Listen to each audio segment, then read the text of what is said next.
has joined us.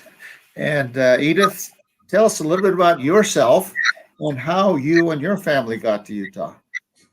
Okay. On my father's side, my grandpa, Tsunekichi Saito, owned a silk farm in Fukushima, Japan. And after visiting the U.S. to sell his silk, he determined that his family would have a brighter future if they immigrated to California.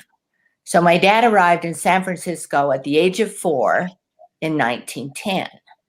On my mother's side, her father was Tojiro Aoki, and he came to the U.S. in 1897, sent by Emperor Meiji to start the first Japanese settlement in America. Mentored by the Archdeacon of the Grace Cathedral in San Francisco, my grandfather became one of the first fully ordained Japanese Christian priests. My grandfather's brother, Gunjiro, came to visit his brother and stayed with the Archdeacon in San Francisco. And Uncle Gunjiro fell in love with the Archdeacon's daughter, Helen, and they announced they were getting married. So I think some of the headlines that maybe were shown prior to the panel talked about how horrible this white girl is wed to a Jap.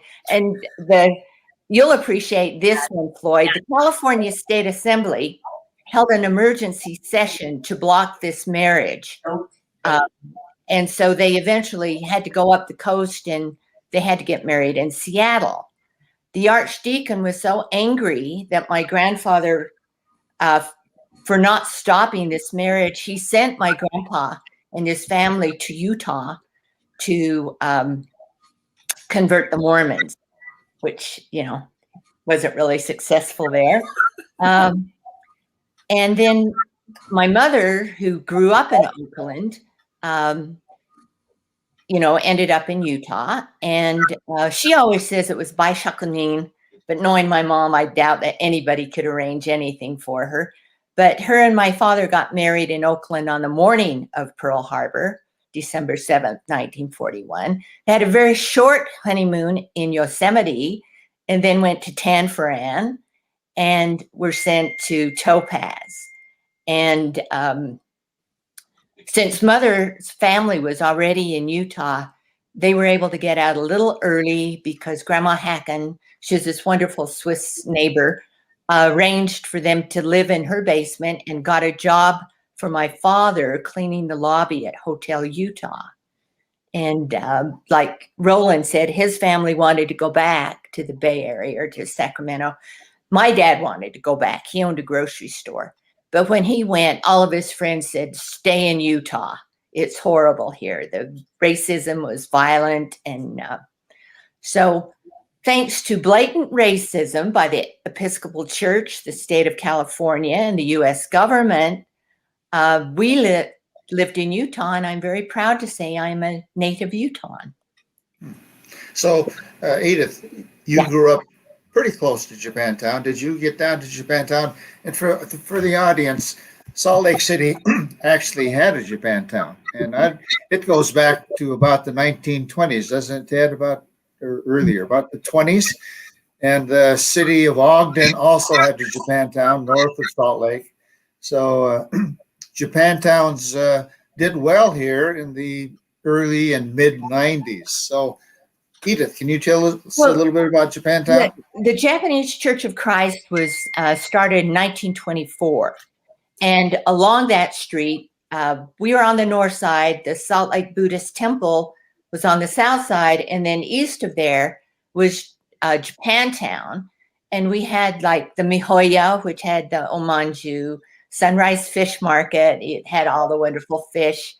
Wada-san had California Market, which was a gift shop, had all the rice and shoyu and everything you needed.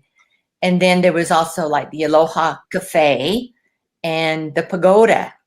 And even though we were, I was raised on the west side, we didn't go to Japantown except on the weekend.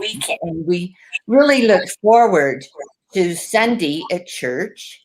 And I didn't understand how comforting that was until I went to Hawaii and I saw all these Japanese people on the sidewalk. And I thought, oh, this is neat.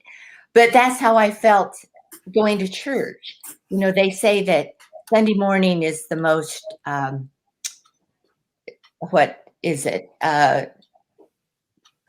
Separated day of the week by ethnicity, because everybody likes to go to their congregation. And it was also nice because the Buddhists were right across the street.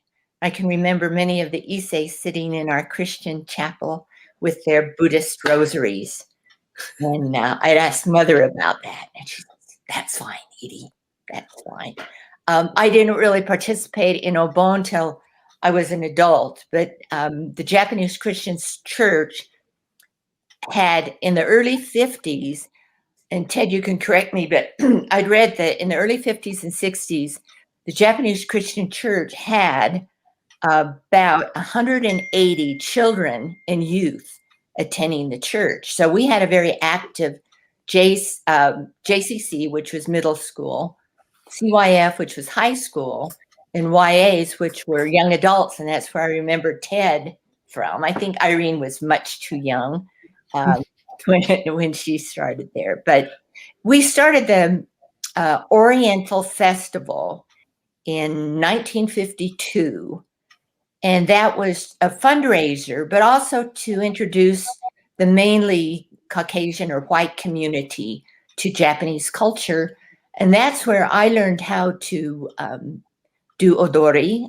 And I thought I was a very excellent Japanese dancer, but I was always amazed at the tiny, tiny Issei women who would dress us. And literally with those obis, they'd have one foot on my hip and the other lady would have her foot on my hip, and they just pull that OB so tight.